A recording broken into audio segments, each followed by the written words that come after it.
Começa agora mais uma edição do Jornal De Olho na Notícia.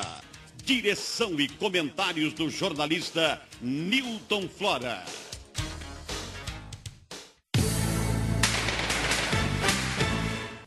Bem, meus amigos, um dos grandes problemas da cidade de São Paulo é o seu trânsito caótico, né? Muitas experiências já foram feitas e nós sempre nos nossos programas procuramos trazer gente para orientar os nossos telespectadores do que está acontecendo e providências que podem ou que estão sendo tomadas. Por exemplo, Prefeitura e Estado desengavetam projetos de 4 bilhões para o trânsito. Isto está no Estadão e é uma matéria desta semana recente, fresquinha aqui e tal, né? Por isso nós trouxemos aqui o Luiz Abel, que é empresário e é especialista em trânsito e transportes e que em épocas passadas também procurou apresentar as suas propostas para uma melhoria de trânsito, já que ele, inclusive, é dono da autoescola Mascote lá na Zona Leste de São Paulo. Luiz, nesse projeto de 4 bilhões, deve ter havido um planejamento. Você concorda ou não? Eu espero que tenha havido, Nilton. Espero que tenha havido planejamento, porque se não fizer um planejamento para esse trânsito de São Paulo, não vamos conseguir chegar a lugar nenhum. Não adianta construir grandes obras, fazer viadutos, obras faraônicas e tudo mais, se você não tiver um planejamento, não tiver um estudo, não reunir a sociedade, as entidades que cuidam do trânsito, as pessoas envolvidas, aí, os sindicatos de transportes, de trânsito e tudo mais, que estão envolvidas com o trânsito diariamente, chamar esse pessoal também para dar a sua participação, para que a gente possa desenvolver um planejamento que atenda a todo mundo.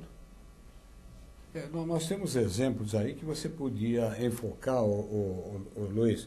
Por exemplo, a lei da cidade limpa, não é isso? A lei seca, são projetos aí que agradam alguns e desagradam outros, né? O prefeito, a Prefeitura de São Paulo, melhor dizendo, está implantando junto com o governo do Estado esse projeto para utilizar 4 bilhões para tentar resolver em parte o trânsito de São Paulo. Realmente, Nilton, isso em relação a esses projetos que você falou, da lei da cidade limpa, como você disse, e da própria lei seca, são leis fortes que dão um impacto muito grande na sociedade. A tal de tratamento de choque, que eu não sou a favor dessas leis, mas é necessário que o governante tenha coragem de implantar, de trazer algumas medidas para impor realmente a ordem dentro de um contexto geral da própria sociedade. O próprio planejamento que tem que ser feito em relação ao trânsito de São Paulo, ele não pode descuidar, tem que ficar diuturnamente sendo discutido os problemas que têm que ser resolvidos e quem é que pode contribuir para o melhoramento do trânsito na cidade. Essas obras que são construídas são bem-vindas, esses 4 bilhões que estão falando aí, eu tive vendo alguma coisa em relação ao jornal, da notícia, dá para fazer 3 ou 4 linhas do metrô. Não sei se existe essa possibilidade de estar fazendo tudo isso, mas nós precisamos de medidas que resolvam imediatamente o trânsito. Nós não aguentamos, não conseguimos chegar em 2010, 2011, 2012 para esperar resolver o trânsito de São Paulo. Precisamos de uma medida que atinja já imediatamente. Agora, Luiz, há uma sugestão sua aí, é uma faixa segredada para caminhões, né? Mas você parece que já em 1998 você sugeriu isso, é verdade? Nilton, desde 1975, 76 mais ou menos, quando eu comecei a desenvolver o meu trabalho no trânsito com autoescola, eu sempre me preocupei em estudar os problemas de trânsito para estar levando aos nossos alunos e mostrar como é que se resolve os problemas de trânsito, como que ele pode ter uma condução segura, não cometer acidente, não sofrer acidente nas ruas.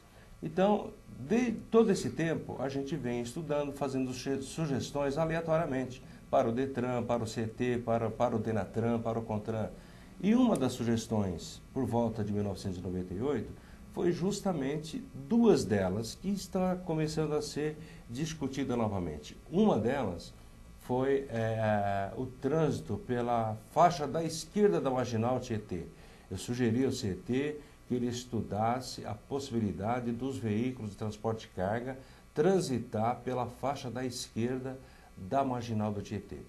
O CET me respondeu por telefone apenas, não me respondeu por escrito, mas essa proposta deve estar arquivada lá nos arquivos da CET.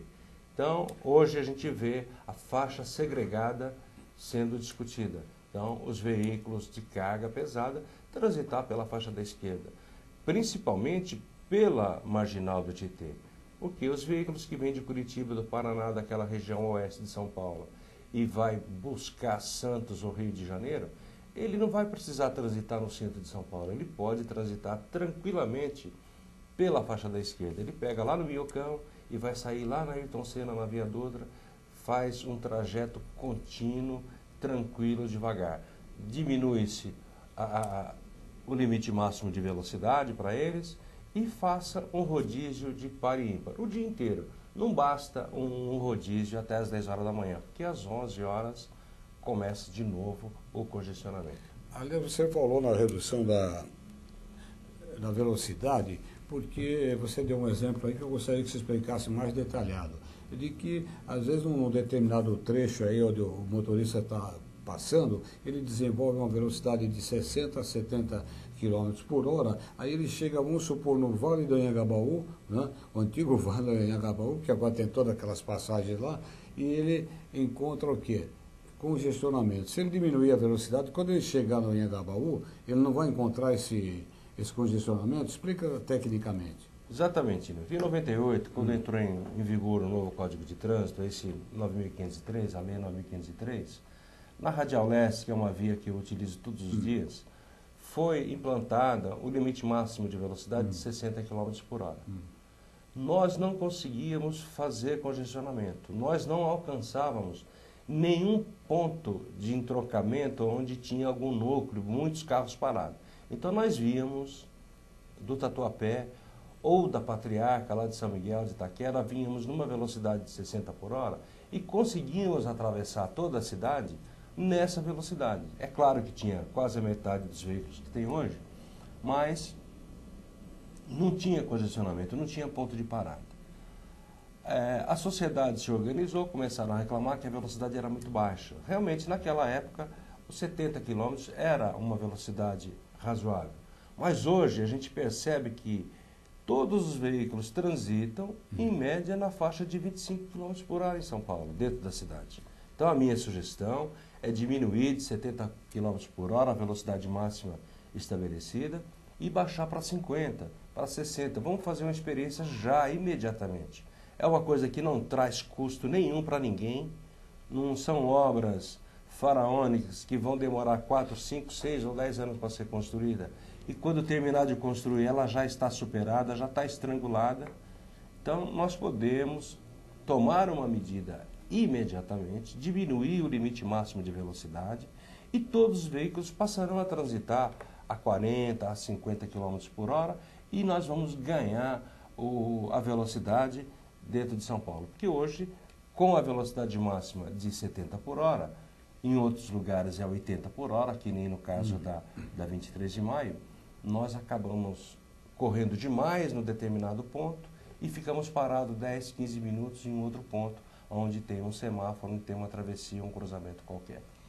Conversando antes da nossa entrevista, você falava de uma via elevada na Celso Garcia. Quantos quilômetros poderiam ser aproveitados nessa importante via da Zona Leste que você diariamente transita por ela?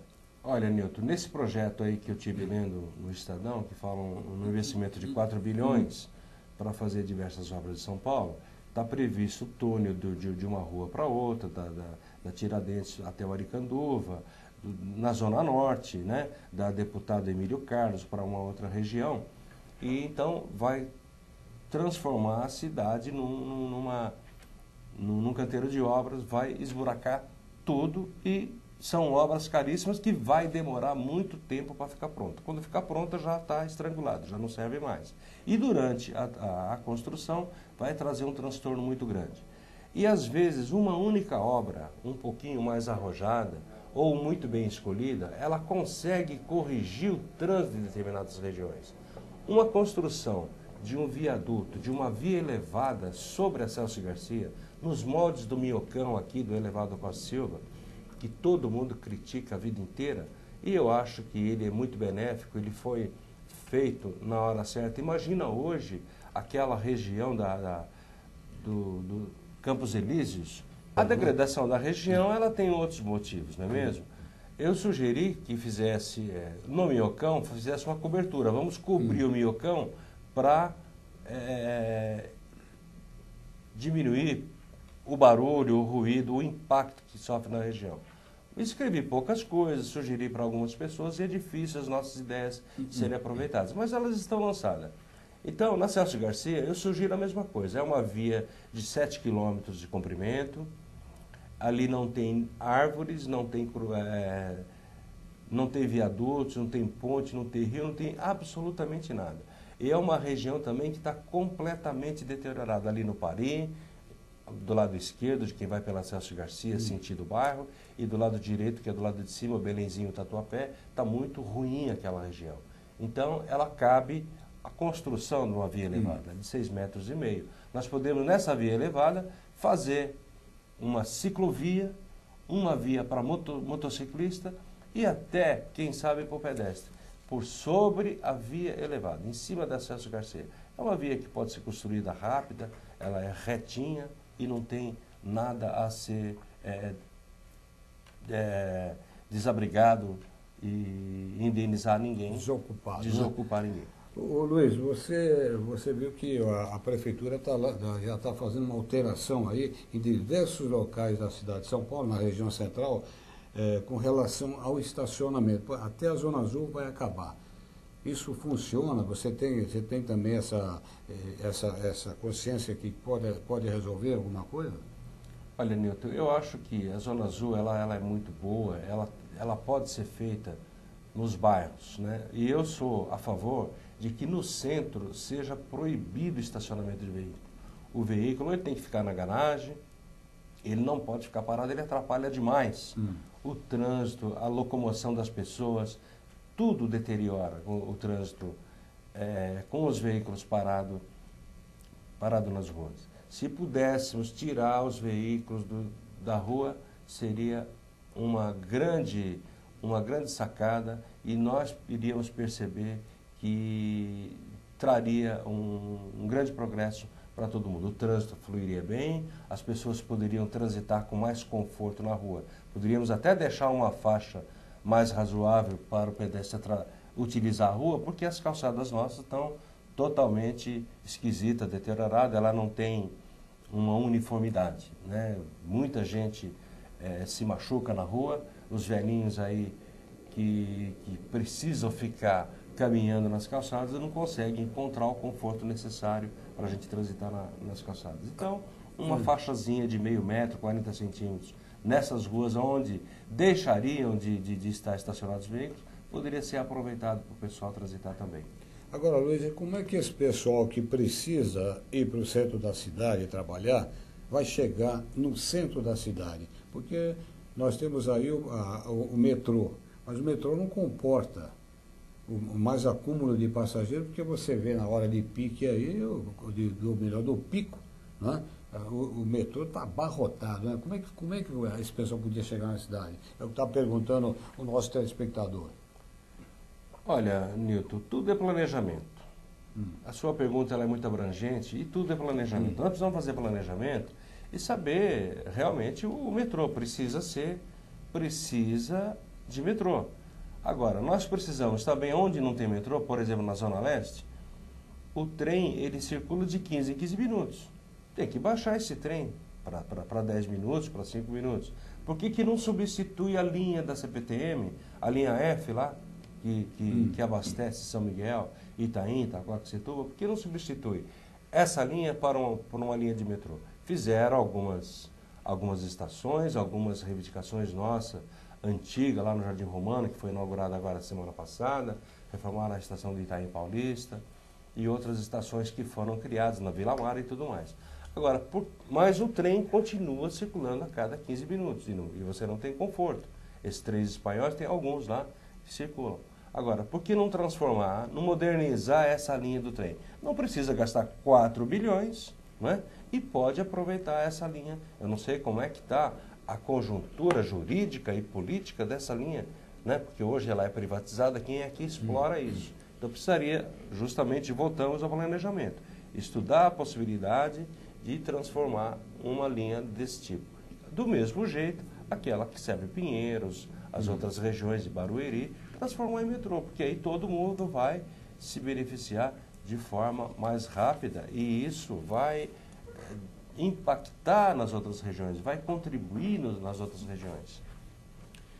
Bem, nós encerramos então agora a entrevista com o Luiz Abel, mas esse assunto não será encerrado não. Nós vamos sempre comentar, vamos acatar sugestões aí e vamos acompanhar a execução desse projeto, que segundo aqui a manchete do Estadão, vai utilizar 4 bilhões de reais e esse projeto já foi feito há muito tempo, né? E nós vamos trazer mais uma vez o Luiz Abel, a quem nós agradecemos a presença aqui hoje.